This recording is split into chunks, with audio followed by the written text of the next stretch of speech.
ओडिशार वरिष्ठ नेता तथा कुडुमी नेता छोटलाल महंत भारतीय जनता पार्टी इस्तीफा प्रदान करछन्ते।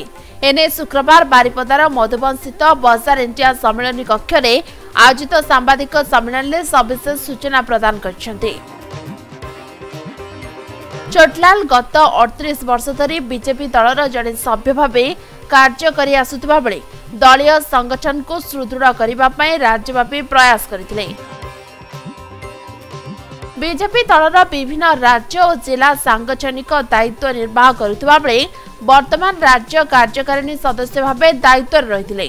तेबे से राज्य सभापति मनमोहन सामल उद्देश्य रे निजरा इस्तीफा पत्र प्रदान करिसेंते। आगामी निर्वाचन ले कुडमी संप्रदायर अधिकार पई छोटलाल सबु प्रकार चेष्टा करिवे बोली से कहछन्ते। विशेष करी जो आज जो निर्वाचन होगापाई जाऊँगी एवं ये निर्वाचन रे जो प्रकार प्रार्थी चयन करागला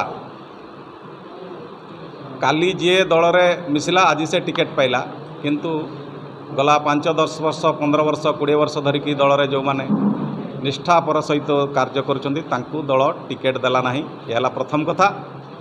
द्वितीय कथा हूँ जे ये जो नेतृमंडली आमर अच्छी से माने तल स्तर कर्मी मानकर मतामत लोकाल सर्वे को ध्यान न देई निजर किछि मुष्टिमेय तसामदकारी लोकन को बारंबार हारुथिबा लोकन को 4 थर 5 थर 7 थर हारिथिबा लोकन को आज भी टिकेट देइछंती किंतु अनेक लोकन को दल रे अणदेखा कराइछि एवं तांको टिकेट देई नांती तार प्रतिवाद रे मु आज इस्तीफा दउछि। मयूरभंज दिनेश कुमार सेठी रिपोर्ट समय लाइव।